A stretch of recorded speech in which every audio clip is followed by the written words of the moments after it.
It is 1 o'clock, so may I call to order this special meeting of the Board of Water Commissioners of the City of Detroit. And let's begin by calling the row. And when we call the row, we'll be hearing a new name.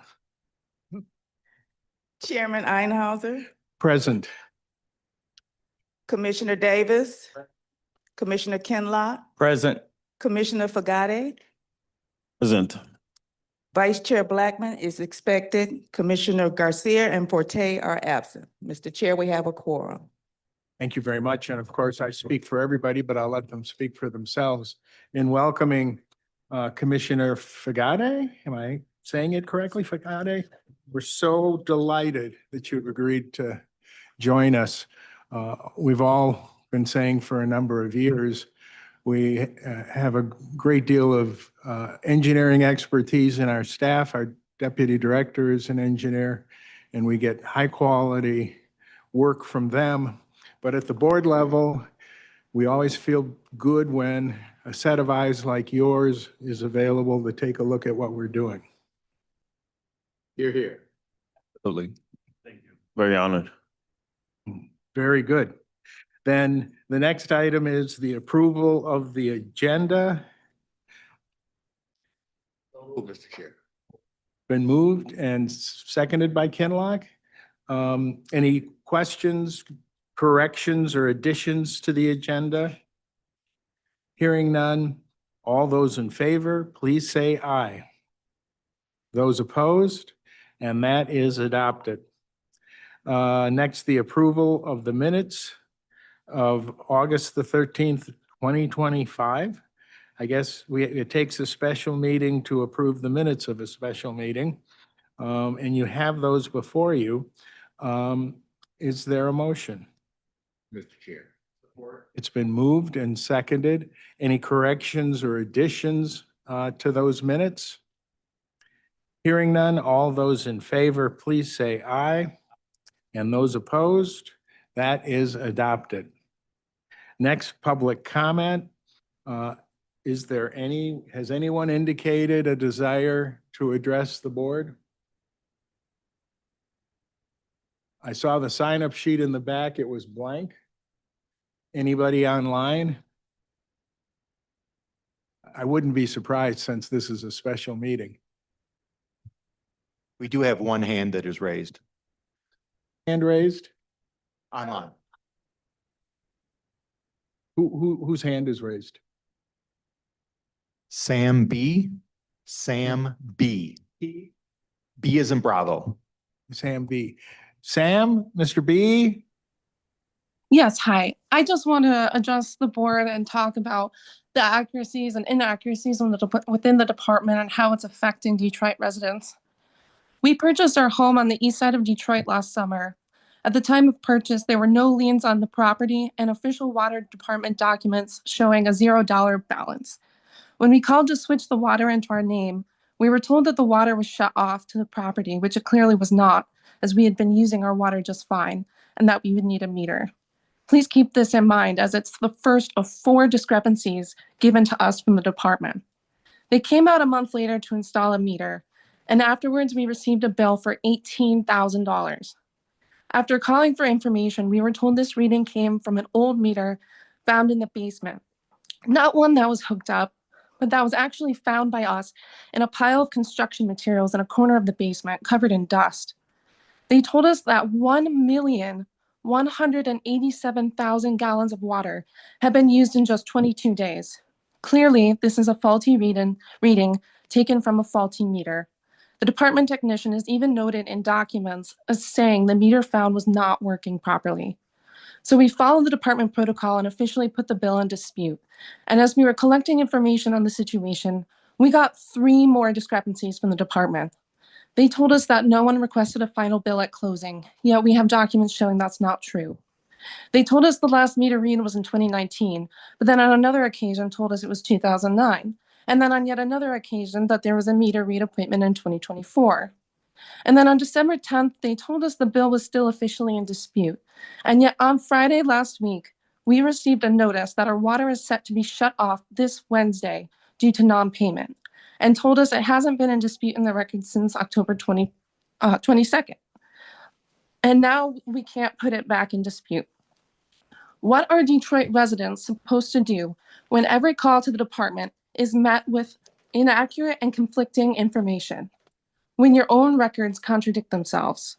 When your own technician says the meter isn't working properly, yet then affirm that 1 million gallons in 3 weeks is accurate?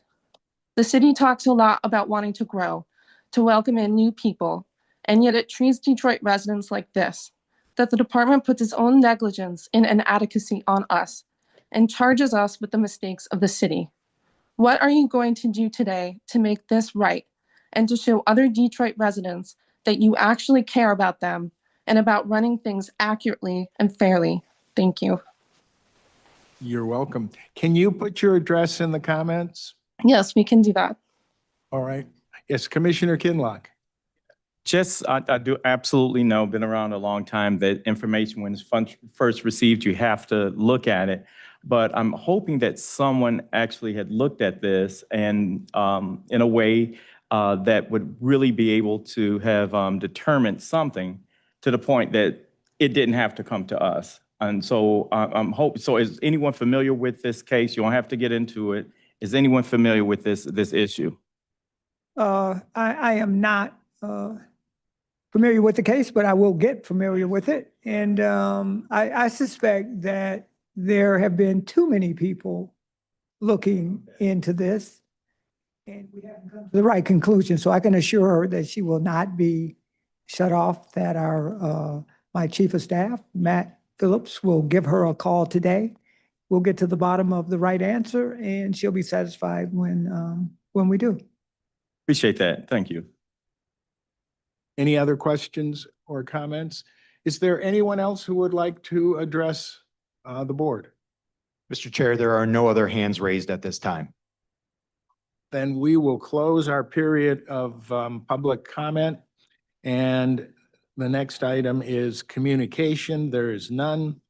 Items from the commissioners. Do any of the commissioners have any items they wish to discuss or to bring up today? Just one item.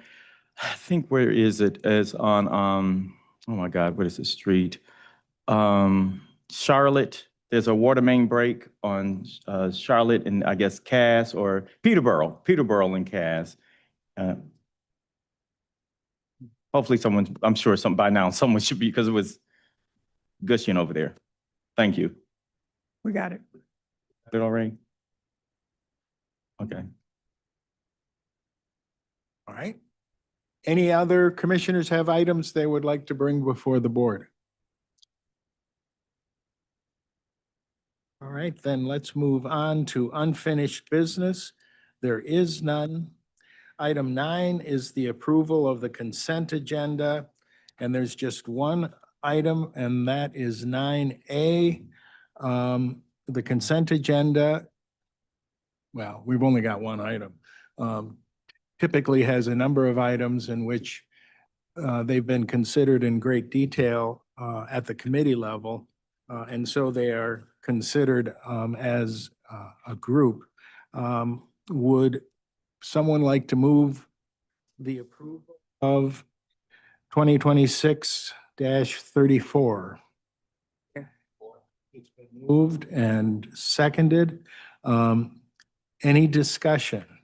Mr. Phillips, do you want to add anything to this item? No. We discussed it in some detail. Commissioners, any comments? Okay. Hearing none then, all those in favor, please say aye. Those opposed? And that is adopted. Now we move to new business.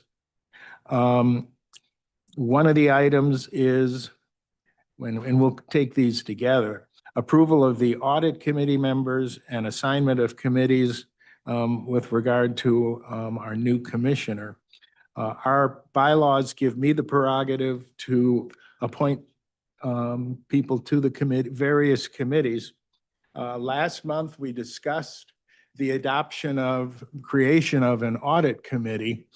And an audit committee unlike everything else, is where board members directly supervise staff, and that staff are authorized to go directly to the board with regard to mostly financial issues, but sometimes operational issues. And the idea is there should be some alternative method in which, I'm not going to call them leakers but some other alternative method that if there's something that needs to be directly addressed by the board that should come other than through the chain of command, that's what it's there for. I don't know what procedures were in place with our friends at the Riverfront Conservancy, but somebody there got away with $40 million. And when you think about that, that's awfully incredible. Nobody is suggesting anybody is not doing their job and is not acting with integrity, but this is part of best practices for most, I would say, all organizations. So the procedure we adopted last time, we said that the chairman of the finance committee would serve as the chairman of the audit committee. And so what I'd like to do is, given our new member, suggest that moving forward, the committees will be as follows. Finance Committee will be Commissioner Forte, Commissioner Davis, myself, that remains unchanged. The Audit Committee will be chaired by Commissioner Forte. As we said, she's ex officio by virtue of being chair of the Finance Committee, myself and Commissioner Fagate. Customer Service will be chaired by Commissioner Blackman, Commissioner Garcia, and again, Commissioner Fagate. Capital Improvement, you came to work, is going to be chaired by Commissioner help me, what? Commissioner Davis and Commissioner Garcia. Legal and Government Affairs, chaired by Commissioner Kinlock, Commissioner Blackman, and myself.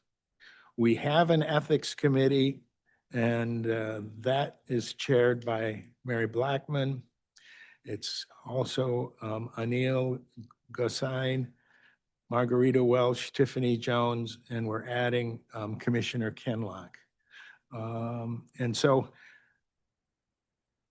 that rounds out our committee membership moving forward. Ordinarily, I would have talked to you all individually to make sure that you were comfortable with these assignments, but my sense of the body is this is an appropriate way to proceed. So that is an information item, and we will be moving forward. We'll continue our practice of standing committees when they have business, and they don't have to necessarily have to have business every month, but when they do have business, we will schedule those meetings for the first Wednesday of the month and meet one after another, which gives all of us, even if we're not a member of the committee, an opportunity to hear what's being discussed and an opportunity to personally ask questions or make comments, even though they can't necessarily vote. Questions about that? Comments? All right, then. Then we now move to the director's report. Yeah, I'll be brief. I want to make a comment about the lifeline. It's still a program that you just amended. I didn't have my mic on. That you just amended. As you know, in the original H2O program, we had 30,000 residential households approximately in the program. We were flush with cash from both the Biden administration at the federal level as well as the state. That money has all dried up. We now have a little more than $3.5 million instead of 30 million. We think because we've changed the program guidelines that we can get approximately 4,500 residential households into that program. I'm asking my staff to get all of the money, the 3.5 million, obligated within the next 2 weeks, now that we've changed the parameters and we're going to allow customers to get into the program if they have arrears. That there will be no problem in getting the program filled up. Once that happens, we'll go back to the governor's office. As you know, there's a new state budget that's going to be announced in the next 30 days, and we'll ask for some additional money to be able to add another $5 million, hopefully, to the program. That's our goal. We're lobbying Lansing to get additional dollars to support H2O. So we appreciate you making time to come in for a special meeting today in order to be able to change the policy. As you know, we operate by policy. It's not something I can just do on my own. The intent is to allow customers that originally, if you had an arrear, you couldn't be in the program. We listened to our advocates, and they were right. And we're going to open up the program to those that have arrears. And again, I expect that money to be obligated within the next 2 weeks. And we'll continue to work Washington and Lansing for any additional dollars that we can find. So thank you for coming in. Repeat that at the board meeting. Have no problem repeating it. That's good news. Yeah, thank you. Any questions or comments for the director regarding the director's report? I would just say commendations to the department for what we're doing to try to make it easier for our customers to not have difficulty paying their bills, and also for our critics not to say we're indiscriminately cutting off our customers. I think we've answered a lot of concerns. Commissioner Kinlock. Like to just continue to repeat what I says. This department continues to be one of the most one of the departments that actually listen to its customers, its residents, because a lot of our policy is crafted around input, and I like to see that, and I really glad to hear this change. Yeah. Any other questions or comments? Well, thank you very much, Mr. Brown. Comments by commissioners. Any commissioners have any comments about anything? Nothing that hasn't already been said. Comments by the chair. My only comment is, man, it's been cold. And I can't help think about our men and women who are dealing with Outside. cave-ins or collapses of our mains, and who are out there during the day and also out there during the night. And, my prayers are with them.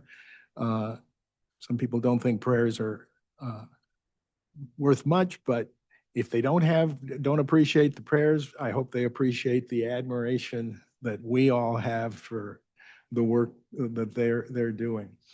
How many cave-ins I'm not using the right word, collapses? We have an excess of 80 breaks right now. We're anticipating with this change in temperature, that number may go up slightly. But once it stabilizes in the 30s, which will actually be tepid comparatively speaking, we should be able to make headway. We have 11 crews doing nothing but water main repairs. We have 4 trucks doing nothing but salting, and another 4 crews doing nothing but removing ice from known leaks. Last week, we had 88 services inside houses, meters, service lines burst. So that's another service that we're providing, is providing emergency shut off for those customers. And as a reminder, there must be a source of heat inside the house for us to turn the water back on so that we don't have repeat bursting. I know when people hear that we have 80 water main breaks that we're working on right now, and Sam's outlined how many crews, and each crew can do 2 a day. So you can do the math of how long it'll take to get this done. I just want to remind the board that not in the too distant past, we've had as many as 600 water main breaks in the month of February.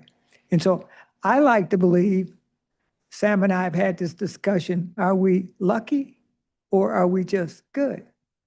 And I like to believe that the $100 million in capital investment we've been putting into this system over the last almost 10 years since I've been here, we're making strides at making the system more resilient. So I know when people hear 80, that sounds like a big number, but I've been here when there's been as many as 600 water main breaks, 20 a day for the month. And we're nowhere near it. So 80 is a manageable number with the staff and contractors that we have. Now, I know that if you're waiting for us to get there and it takes 2 or 3 days as opposed to an hour, that may fall on deaf ears. But, you know, as I've said in the media, I'm asking that, and I appreciate the fact that the public has been patient. We prioritize these breaks based on who's out of water. That's the first priority. Next priority is it near a school? Is it on a thoroughfare where buses may be traveling? So we prioritize it, and we can't get to, everybody can't be first, but rest assured, we are making strides at getting this number down. And hopefully with the weather subsiding over the next week, we'll even be able to go faster. But I caution people that as some of these homes thaw out, they've had water main breaks inside their homes that will start to thaw out and start to leak. And so we're coming there too. If you can't shut the water off, we'll get there to shut the water off so you can have a plumber make the repair. But that's the majority of calls that we're getting in our customer service center. It's residential homes that have pipes that have frozen, and now that the weather is warming up, that will thaw out and they'll have a leak.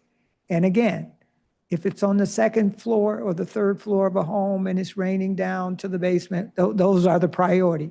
If it's in the basement and it's going into a drain, we'll get to that one after we get to the priority one. So again, I appreciate the public's understanding and being patient. And wow, these crews have been working 12 or more hours a day in sub-zero temperatures in water.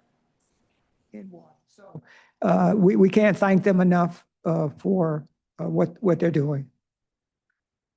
Commissioner Blackman. How do we keep our employees from freezing themselves? I mean, they're working outside in out of these frigid temperatures. What do we do to keep, there's got to be some sort of rotation or something that keeps them from not being overly exposed. Thank you for the question. We limit the amount of time that they are outside. We certainly allow them to sit in the cab of the truck with the heater on if necessary, if they need to change clothes back at the yard. So there are things that we're doing that, you know, we would not normally do in the summer to help limit their exposure. Have we had any frostbite issues? Great, thank you. They've done a fantastic job, both our DWSD men and women and also the Detroit-based contractors. They've mobilized essentially all resources available. We're not trying to do this on the cheap. We're trying to minimize impacts to our customers in every way possible. Thank you very much. Yes, Commissioner Davis. Anything scheduled to recognize them in some special way, given this really, really cold weather? Hopefully this doesn't turn into a meme, but we are working to get coffee and hot chocolate catered to them while we think of something more substantial. We're getting close to the time where we start to evaluate people for merit pay bonuses.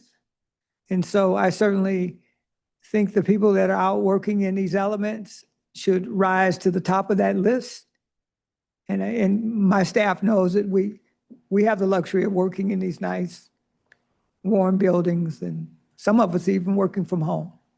And so when I look at the list of merit pay, I expect to see the men and women that have been out there in these elements doing extraordinary work at the top of that list of people. And I encourage you to ask to see the list. Maybe we'll come in and share the merit pay list and who's on it and why. I think that, yeah. HR or for the, however we do it, through the HR or through the board or however. Yeah, it's a good idea. We certainly can give job descriptions, which will tell you all you need about the VIPs of this organization. Good, thank you. My father was a Detroit firefighter, and we would hear about, when he goes on runs at night and they're shooting water and spraying. But that's like every so often. These guys are out there every single day. So it's hard to do that work in these elements. So we absolutely appreciate it and hope and pray that for their safety. Okay, is there anything else to come before the board? Hearing none, then a motion to adjourn is in order. Commissioner Blackman and supported by Commissioner Kinlock. All those in favor of adjourning today's today's board, please say aye. And that is adopted unanimously. We stand adjourned. Thank you very much. Thank you. Yeah.